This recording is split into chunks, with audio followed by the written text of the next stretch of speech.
ชื่อมันก็เป็นเหล้าเลยเด้ เหล้าเขาว่าน ก็ต้องมีกินเนาะนี่ไอเมาหรอน้องปลากินโอ้หมดถ้วยนึงแล้วพี่น้องเนาะยังบ่เมาเลยแต่ว่าบ่นึกกินแต่ซองบวงซื่อเมาแล้วพี่น้องเนาะข้างคืนได้บ่น้องปลาอยู่นี่น่ะได้เนาะให้ไอนอนเพิ่นครัวก็ได้นะนอนอยู่นอกในไก่เนาะตักกางเต้นอยู่นี่นะมีเต้นบ่ฮะมีใครดีเนาะแล้วใครหมดมื้อนี้เลยบ่มื้อนี้น้องปลาใครหมดจักทุ่มได้แล้ววะโอเคสบายดีพี่น้องหมดสุขสุขคนที่เขาหลบหักแพงเด้อยินดีต้อนรับเข้าสู่ซองเบานึกเบาไพลสินเก่าสินเคยมื้อนี้เบานึกว่าจะไปซื้อของกินอยู่อันตลาดหลัก18พุ่นพี่น้องเนาะแต่ว่าพอดีบังเอิญเนาะบังเอิญเจอใส่น้องผาขายมันเกียวอยู่เข็มทางรถพี่น้องเนาะทางล่วงทำอิดก็คิดว่าน้องปลาบ่อยู่บ้านแล้วพี่น้องเนาะแล้วก็บ่กล้ารบกวนน้องปลานะบ่กล้าเซตหาน้องปลาหลายย่านน้องปลาเบื่อเบานึกพี่น้องเนาะตอนนี้เบานึกก็กำลังนั่งอยู่นำน้องปลาพี่น้องเนาะกำลังกินเหล้าข้าวอยู่พี่น้องบ่แม่นเราบ้านเนาะทักทายสบายดีน้องปลาเนาะสบายดีน้องปลาสบายดีเราบ้านของแม่น้องปลาเฮ็ดแม่นบ่หรือว่าน้องปลาเฮ็ดแม่น้องป่าเฮ็ดเนาะเราว่านนี่เขากินมันเมาบ่เมานะเอ้าคิดว่าเมาดิเนาะก็มันเมาแท้กินซ้ำนี่เราเมาพี่น้องเนาะถ้ามันถ้าเป็นเราข้าวได้อันถ้าเป็นแบบนี้ซ้ำนี่นะเป็นน้ำแบบนี้พี่น้องเนาะมันจะเมาได้ถ้าเป็นเราข้าวทำตานะเนาะบ่เป็นตัวอายบ่ตัวอายกินแล้วก็เมาบ่เมาตัวนี้บ่เมาจิหน้าจอเนี่ยมันมืดน้องยืนขึ้นกันเลยยืนขึ้นให้มันได้เสียงเลยแต่พอไปไกลยับมาอีกยันบ่ได้ยินเสียงนี่น้องปลาแบบงามสดใสพี่น้องเนาะมื้อนี้บังเอิญพี่น้องเนาะบังเอิญไปซื้อของกินบังเอิญเจอใส่น้องปลากำลังคายมันแก้วอยู่แต่ว่ามันแก้วหันเฮาจะเมาเลยพี่น้องเนาะยังลายอยู่เนาะเมื่อกี้เนาะยังจักมัดบ่10 มัด10 มัดพี่น้องเนาะ10 มัดจักล้าน100,000เนาะยอกกันไปพี่น้องเนาะให้มียิ้มมีหัวเด้เนาะซึมเศร้าไล่ก็เขาว่าอายุสั้นได้เนาะเดี๋ยวบ่นึกก็ยังบ่ทันได้ซีมเด้อพี่น้องเนาะเราข้าวบ่แม่นเราว่านเนาะเราเขาว่านเห็นบ่อย่ามาเบิ่งกะเบิ่งบ่เนี่ยจะเป็นซี่อันนี้เป็นข้าวกำเนาะอีเมของน้องปลาเฮ็ดมาจากข้าวกำมันมีอันส่วนผสมอย่างเด้ล่ะมันมีส่วนผสมอย่างไรน้องปลาบ่ฮู้แม่เฮ็ดซื่อแม่เฮ็ดเนาะแม่อยู่ในพี่น้องเนาะแม่น้องปลาเกินกล้องอยู่เบิ่งกล้องโฟกัสกล้องเลยล่ะจิมันมืดเอาแม่น้องปลาบ่ได้นั่นหรอกน้องปลาบ่ได้ถามแม่บ่ว่าใส่หยังเด้เบื้องนี้น่าจะใส่มันจะมีข้าวกำแล้วก็น้ำแล้วก็น้ำตาลนี่ก็ใส่บ่ปลาคือบ่ถามท่าน น้องหูดำน้อยบ่น้องหูดำน้อยบ่แบบอีเมใส่หยังเด้นะมีน้ำมีข้าวแล้วก็มีหยังอีกได้มีข้าวแล้วก็มีคือแบบอันกะทิบ่คือว่ามีผงอีหยังเหอะเอามาเอามาลองซีเบิ่งก่อนเนาะกินทางข้าวเลยเนาะกินทางข้าวเลยอิ่มเลยพี่น้องน้องปลากินข้าวแรงเลยเนาะถ้าจะกินข้าวแรงน้องปลาสิขาไก่ตัวใหญ่ให้เฮากินได้บ่ได้พอดีเป็นของแก้มเนาะแก้มเราเข้าบ้านของน้องปลาพี่น้องเนาะ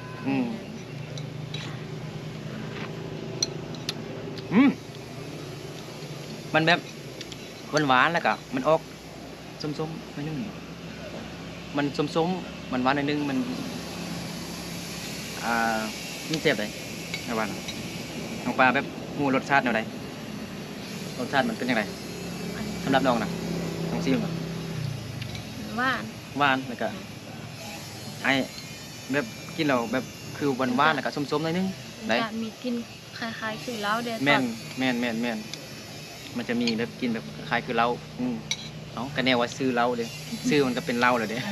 เหล้าเขาว่าน ก็ต้องมีกินเนาะนี่แม่น้องปลาเฮ็ดลายบ่จักตุก มือวานแล้ว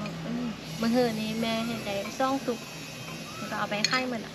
มือ นั่นโอ้ ไม่ยัง บ่ มือ มือก่อน มือก่อน มือยังบ่ทันมาจะเป็นอนาคตแล้ว เป็นอนาคตก่อนล่ะ น้องปลา มือก่อน ลงพี่น้องเนาะมือก่อนเนาะ มือก่อน เฮ็ดซ้ำตุกน้ำดื้อมันบ่ บ่ นะตุกน้อยเนาะใครหมดอ่ะบ่ยังไล่บ่ตัวไหนอาจจะซื้ออุดหนุนน้องปลาเด้ใครแม่น้องปลาเฮ็ดละลายเลยเด้อ โอเค เพื่อ ไข่ มี มัน FC ผู้ใหญ่ใจดีเพิ่นจะซื้อสวยเนาะจะอุดหนุนน้องปลาอู้แซ่บพี่น้องเนาะแซ่บแฮงก็คือบ่รู้สึกเมาแล้วเด้น้องปลา อืม ไอเมาเหรอน้องปลากินโอ้หมดถ้วยหนึงแล้วพี่น้องเนาะยังบ่เมาเด้อแต่ว่าบ่นึกกินแต่2บวงซื่อๆเมาแล้วพี่น้องเนาะ อ้าว คือสิกลับบ้านบ่ได้แหละต้องได้ค้างคืนแท้ๆเนาะค้างคืนได้บ่น้องปลาอยู่นี่น่ะ ได้ ได้เนาะให้อ้ายนอนเพิ่นครัวก็ได้นะ นอน นอนอยู่นอกในไก่นอกตักกังเต้นอยู่นี่นะไม่เต้นบ่ฮะ มี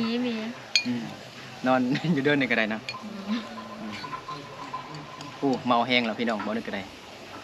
ยอกเนาะพี่น้องความจริงแล้วบ่ได้เมาเนาะกินมันก็แบบมันเสียบเนาะหวานดี อิ่มเข้าเลยครับแรงพี่น้อง กินไป3บวงอาจจะเป็นไอเลย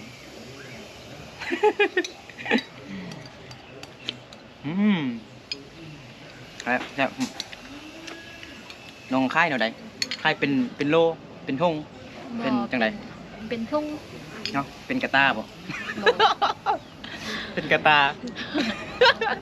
มันสิใส่ได้จังไดเนาะน้องปลาลองมาดูค่ายเป็นทงเนาะทงหนึงจัก ทุ่ง10,000 4,000กีบประมาณถ้าเป็นเงินบาทก็ประมาณ13บาท14บาทพี่น้องประมาณนี้แหละเนาะกะทึกพี่น้องเนาะตอนนี้ยังจักทง ไข่หมดแล้วนี่ ขายหมดแล้ว แม่ เนี่ยขายดีเนาะแล้ว ได้ไหม ขายหมดมื้อนี้เลยบ่ แม่ มื้อนี้น้องปลาขายหมดจักทง 19ทุ่งเพราะ จับ ว่า มาได้ มัน ละ มี19มันมี19ทุ่ง 19ทงเนาะขายหมด19ทงแล้วเนาะแล้วมื้อนี้แม่น้องปลาเฮ็ดอีกบ่ แม่เฮ็ด กินแล้วมัน ต่ บ่เมาเด้ให้แม่น้องปลาเอาละข้าวใส่อีก อ่า ปนกันเนาะ ตัวให้ผู้เบามากินแบบบอกเขาว่า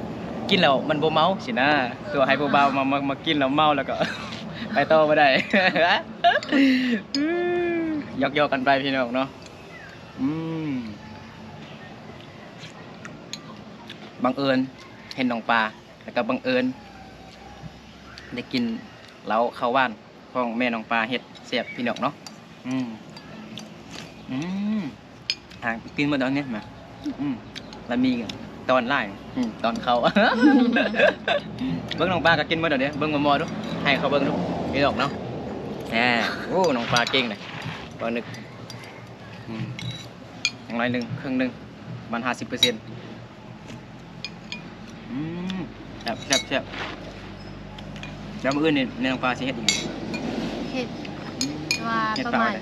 มื้ออื่นเฮ็ดแล้วก็ เฮ็ดต้องได้ใช้เวลาบ่ แม่น ประมาณจักมือจักเดือน 2 มื้อ3มื้อ มันต้องแบบใช้เวลาเนาะเฮ็ดพร้อมกินพร้อมแล้วบ่ได้เนาะ ฮะ เฮ็ดพร้อมแล้วกินพร้อมบ่ได้เนาะเฮ็ดพร้อมแล้วก็กินพร้อมเลยนะบ่ได้เนาะต้องได้ใช้เวลาต้องได้ใช้เวลาพี่น้องเนาะทุกอย่างต้องได้ใช้เวลาเนาะ หวานแห้งพี่น้องเนาะแม่น้องปลาเห็ดเสียบเนาะเบิ่งมาหมดเนาะเอานึกจะกินให้ทุกคนได้เบิ่งเนาะยอดโอ้น้องปลาขายคลองลายยางพี่น้องเนาะขายทางเราข้าวเอาแม่น เมื่อเราข้าวได้ขายบ่ขายแต่เราอันนี้เห็นบ่น้องปลาขายแต่เราข้าวหวานแต่ก็ขายมันแก้วขายผักพืชขายบ่ บ่รู้เลยค่ะ มักไม้ไม่ขาย บ่ บ่ที่ผ่านมามื้อนั้นเด้ไอเมามากล้วยบ่แม่นบักใหม่บ่ที่ผ่านมานะเคยขาย เคย ค่ายเครื่องนะพี่น้องเนาะค่ายเครื่องออนไลน์เนาะน้องเปลี่ยนชื่อเพจแล้วบ่เปลี่ยนเป็นภาษาไทยแม่เพื่อมี FC คุณยายใจะดีเพิ่นอยากสั่งซื้อของน้องปลานะหลายคน FC ก็อยากให้น้องปลาตั้งชื่อ Facebook เป็นภาษาไทยเนาะเพื่อให้ FC ไทยเพิ่นอยากสั่งซื้อของน้องปลานะซื้อสวยอุดหนุนน้องปลา ยังเลยยังบ่ได้เปลี่ยนเลย บ่ได้เปลี่ยนกะ แม่ อยากเปลี่ยนอยู่บ่ อ่า อาจสิเปลี่ยนอะไรมันเป็นยังไงติโหอยู่ดิโหเปลี่ยนอยู่ติ หูอยู่แต่ว่าคือว่าน้องเปลี่ยนคือว่าเขาว่าให้เอาเรื่องก่อน จังได๋ รหัส ต้องฮู้รหัสเฟซเลย น้อง ต้องฮู้รหัสเฟซเลยคันบ่ฮู้ล่ะอ้าวกันบ่ชื่อรหัสเฟซแม่นเปลี่ยนบ่ได้หรอกมันต้องให้ยืนยันด้วยรหัสเฟซได้ฉันน่ะบ่ได้เนาะ เขาไปเบิ่งอยู่ตอนนี่ก่อน เดี๋ยวอันนี้ก่อนเดี๋ยวสิเข้าไปเบิ่งรหัสเฟซแล้วบ้านนั้นแล้วค่อย เบิ่งอยู่อีเมลก็ได้ Gmail ก็ได้บ่อันมีหยังความปลอดภัยอันนั้นน่ะว้าบ่นึกเมาแล้วพี่น้องเนาะมันมืดแล้วล่ะว้าบ่นึกเมาแล้วพี่น้องบ่ตามืดเข้าแล้วพี่น้องเนาะเริ่มบ่เห็นทางแล้วเนาะแฮงว่าตอนนี้ก็เวลาชั่วโมง4:00 น 4 โมง 4 โมง 5 โมงแล้วพี่น้องเนาะมืดพอดีฟ้าบดอยู่ตอนแรงๆนี่พี่น้องเนาะแต่ว่าตอนเช้ากับตอนสวยนี่ฟ้าแจ้งจังปากพี่น้องเนาะอยู่บ้านดงหลวงเพิ่นก็บ้านแม่เฒ่าก็เพิ่นก็ยังลินบุญสงกรานต์อยู่พี่น้องเนาะยังรดน้ำปะแป้งกันอยู่พี่น้องเนาะแต่ว่าอยู่บ้านของน้องปลานี่มันเช้าลินแล้วแม่นบ่อีพุ่นเขายังกินเห็ดควันเขาตอแค้นอยู่มื้อนี้บังเอิญแท้ๆพี่น้องเนาะบังเอิญเห็นน้องปลาบังเอิญได้กินอันนี้เหลาข้าวหวานแซ่บๆอร่อยจังเลยพี่น้องเนาะเดี๋ยวยกอันมันแก้วดูยกมาไว้พี่น้องเบิ่งดูขอให้นะให้น้องปลาไปเอามันก่อนพี่น้องเนาะเขาจะเมาซื้อเป็นมันแก้วสวยน้องปลาเนาะมันแก้วหรือว่ามันเผาเนาะบางคนก็เอิ้นมันเผาบางคนก็เอิ้นมันแก้วพี่น้องเนาะมาน้องปลาเอามันมาแล้วพี่น้องเนาะมาเบิ่ง มันตกแล้วมันนั่งก่อนเปื้อนไว้นึง บ่เป็นหยังดอกนี่มัดใหญ่แฮงพี่น้องเนาะ14 บาท15 บาทเนาะถ้าเป็นเงินไทยนะเป็นเงินกีบก็10,000กินบ่ แม่ ผู้มันสิออกนั่นไม่ได้นิดหน่อยเนาะเอาใส่เป่าเนาะยืมอันนี้ไปเลยได้บ่ ได้เนาะเอาจะเอาทางกล้วยทางหมดเลยพี่น้องเนาะเป่าก็เอาไปเอาเป่าปุกนี่เนาะยกซื้อพี่น้องเนาะเอาใส่เป่าหั่นน่ะดี จักมัดน้องกิน10 บาทเนาะนับ1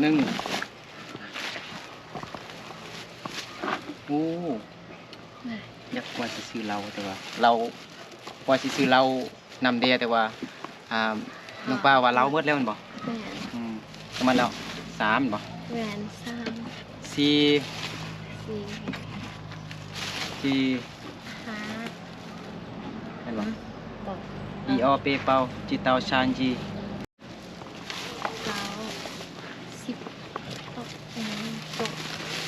มันล้น แหวน น้อยมักหัวหนึงพี่น้องไม่ซีมเลยเนาะ โอเคได้เอามีดมา เนาะเบ้าก็ได้ให้สิแกะเอาพี่น้องเนาะประมาณจักโลปะคันเฮาค่ายเป็นโลนี่นะค่ายบ่ คันเฮาค่ายเป็นโลนี่น้องๆสิค่ายแบบโลเท่าใดฮะ บ่ฮู้ว่าเคยค่าย บ่เคยค่ายแต่ว่าแบบคึดๆซื่อๆนะแบบประมาณเท่าใดให้ได้โลละ1,000บ่ โลละ1,000เนี่ยบ่ได้บ่ดอกประมาณ 2,000 ซะ3,000 ซะเนาะโล 3,000พอดีซ้ำนี่ก็มัดหนึงเนี่ยก็น่าจะได้ 10,000 อยู่เนาะน่าจะมัดหนึงนี่บ่ฮอดโลติบ่ฮอดเนาะ5ขีดติเนาะบ่ได้สร้าง ประมาณเอาโล 4-5,000 ซะเนาะโล 5,000 6,000นี่แหละน่าจะได้อยู่พูดหนึงต่อ10,000นั่นนะพี่น้องเนาะเฮาได้ก็ พอดีเป็น100,000 แซ่บ หวานพี่น้องเนาะมันแก้วมันเผานี่ก็หวานเราก็หวานโอ้ยตอนนี้ไอ้เมาเลย น้องปลาเย็งตัวเบานึกแล้ว เบานึกเมาเราเขาว่านของอีเมลแล้วพี่น้อง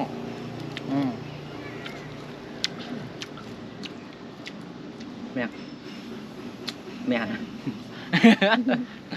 คืออันไม่ยังก็เขาล้มโทรศัพท์เนาะเขาก็เอาใหม่ที่ไม่ยังบางคนก็ไม่ยังวะ น้องเห็นก็เห็นอยู่บ่แบบล้มโทรศัพท์ก็เอาไม่ยังเอาใหม่คุดจนเลิก เขาเห็นแสดงกันนะเบิ้งแล้วเป็นตลกแหงพี่น้องเนาะเฮ็ดคอนเทนต์ซื่อๆเนาะ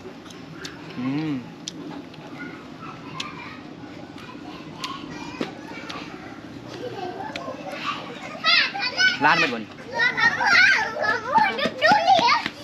อาจีเปาลุมง หลังนะก่อน แค่เพียงวะเอาคือบทเห็นของป่าเนาะ ไม่เห็นกัน จับเตาเป็นปลายที่ทุกดินแล้วพี่น้องเดี๋ยวเรากินมดนี่ก่อนจึงจ่ายเงินให้น้องปลาเนาะชั้นหนึ่งบอกชั้นหนึ่งกันบอกคันเบาเมาซื้อนี่ที่ค่ายมดในบ่มือนี้นะยังเลื่อยอยู่บ่จะหลับเทือน้องค่ายแบบยังเลื่อยมาบ้านบ่บางทีก็เลือกบางทีก็เปิดบางมือก็ได้ค่ายดีพี่น้องเนาะบางมือก็บ่ได้ค่ายดีสุกประมาณก็บ่ได้ค่ายดีเนาะยกเดือนก็ค่ายดีเนาะครับของน้องปลาอันดับกระแซบมันพี่น้องเนาะหวานมันเนาะคนงามคนเก่งคนขยันคนมันเฮ็ดไปปลูกมาขายลิ้นน้ำมาบอก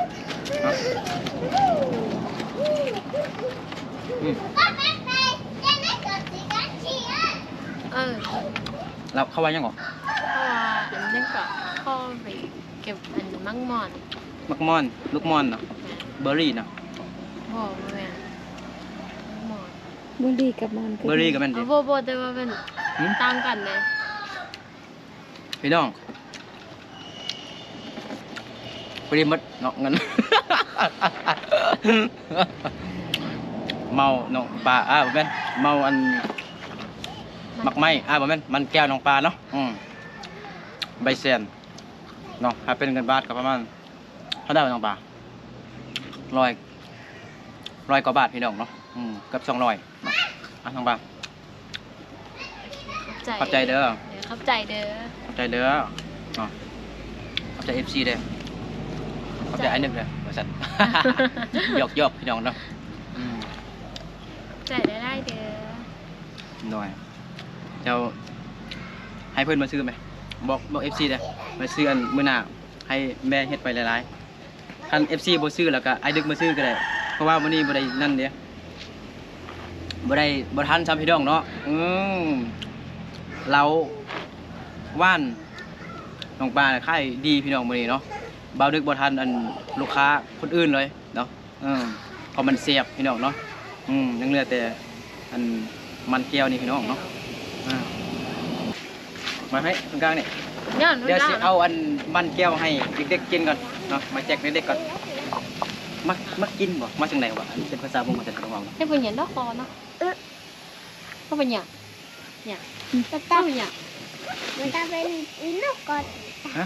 มากินบ่ลองก็เป็นหยังนกก่อนเดี๋ยวไอ้หม้อก่อนน้อยๆเนี่ยเป็นหยังนกก่อนเดี๋ยวเอาผู้นุ่งเสื้อสีส้มก่อนตาเป็ดตื้นนกเจ้าก็น้อยได้เป็นหยังน่ะ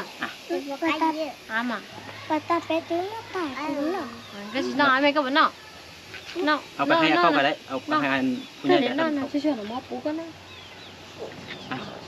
เจ้าน่ะพระเจ้าฮะขอบใจฮะเบาได้อยู่เนาะอยู่ปอยังหรอปอ1บ่ปอ2ก็ย่อจริงซื้ออย่างคนนี้ซื้ออย่างซื้อส้มไม้ซื้อส้มไม้เนาะน้องส้มไม้เขาเห็นหรอบ่เขาละอยู่อนุบาล2เก่งเนาะเอาคนนั้นมานี่น่ะมาอันนี้ละมาคนนี้ชื่อว่าจังได ก็เป็นพยานด้วยกันเดี๋ยวมันเป็นพยานนะ เวียเอ็ม นางนางนางแซนนางแซน นางแซนนางแซนอยู่ห้องเดียวกันบ่อนุบาล2บ่ กันห้องอี อยู่ห้อง1ป .1 แม่อยู่ห้องคนนึง ป .1 ของอีป .1 พี่น้องเนาะ ใครก็เจอ น้อง ก็เจอนะ น้องแซงบ่แซงหรือแซน เอามาแซน แซนน้องแซนโอ้เจ้าขอบใจ คุณตาจะเอาโอ้ย ขอบใจคำหูมาวันนั้นบัดนี้มานี่ ก็เป็นยัง โอ้มีแต่หัวใหญ่เด้นี่นะ ส้ม เนาะ มันนี่ ส้มมันนี่ คนนี้ซื้อซ่อนมานีบ่ส้มมานี ซ่อนมันนี่ ซ่อนมานี เอาเจ้าเขานะ พระเจ้าขอบใจ เจ้า ขอบ ขอ ใจ บเจ้าอยู่ป .1 เหรอบ่นี่เห็นบ่ แม่น เบิ่งผู้ใหญ่อยู่ผู้ใหญ่กว่าน้องส้มไม้เห็นบ่บ่แม่นเห็นบ่ แม่น น้องส้มไม้เนาะน้องส้มไม้ น่าเฉยนะน่าเฉยนะ อันนี้เงินได้ ไปแจกเล็กน้อยอยู่บ้านพุ่นเด้บ้านเซาลีแจกให้น้องปลากินเด้เนาะน้องปลาเอา ขอบใจเด้อ โดย ขอบใจ เอาไปเห็นบ่นึกซ้ำเนาะ มุมกล้องมัน มุมกล้องมันแคบพี่น้องเนาะโอเค อันนี้เรือนี้เอาไปแจกเด็กๆอยู่บ้านแม่เฒ่าหรือว่าบ้านของเซาลีบ้านดงหลวง เมืองเพียงแขวงไสยบุรีพี่น้องเนาะมื้อนี้บังเอิญแท้ๆพี่น้องเนาะจังไดก็สิไปอันซื้อมายังอยู่อันหลัก18ก่อนเนาะไปซื้อของกิน พอดีอันมื้ออื่นนี่น้องชายของเอยลีที่กลับไปเวียงหรอกไปซื้อของกินมาเฮ็ดกินก่อนเนาะโอเคพี่น้องเนาะมื้อนี้ก็พอดีบังเอิญแท้ๆพี่น้องเนาะเป็นคลิปบังเอิญพี่น้องเนาะคลิปบังเอิญสิไปซื้อของแต่ว่าเจอใส่น้องปลาไข่มันเกี่ยวอยู่อันเขียมทางก็เลยเมาซื้อมันเกี่ยวสวยน้องปลาเย้งพี่น้องเนาะก็เลยมานี่แล้วพอดีอันเห็นน้องบ่แม่นเห็นอันอีแม่กินอันคิดว่าอีแม่กินเขาพี่น้องบ่แม่นอีแม่กินอันเหลาเขาหวานอยู่แล้วเบาดึกก็เลยทวงถามว่าแม่กินข้าวบ่สินะเราอีแม่ว่ากินเหลาเขาหวานพี่น้องเนาะเหลาเขาหวานก็แซ่บพี่น้องเนาะมื้ออื่นนี่แม่น้องปลาก็สิเฮ็ดอีกกันบ่ข้าวต้มแม่นบ่ต้ม นึง เป็นจังไดนึ่งเอาพี่น้องเนาะนึ่งมื้อหน้าก่อนสิให้ FC ทุกคนเนาะมาเบิ่งวิธีการเฮ็ดเนาะให้แม่น้องปลาเฮ็ดแล้วก็มาเบิ่งโอเคเนาะเอาสำหรับคลิปนี้ก็เบาดึกกับน้องๆน้องปลาเย้งแล้วก็น้องส้มไม้น้องแซนน้องว่าหยังเด้เมื่อกี้ลืมชื่อแล้ว น้องอันซ่อนมันนี่ น้องซ่อนวันนี้เนาะขอลาพ่อแม่พี่น้องหมดสุขุสุขคนไปก่อนแล้วเจอกันในคลิปต่อไปเนาะถ้าพาเกิดมาคลิปนี้ฝากกดไลค์กดแชร์กดติดตามเพื่อเป็นกำลังใจให้เบาดึกทำคลิปอีกต่อไปเด้อสบายดี บ๊ายบาย บ๊ายบาย บ๊ายบาย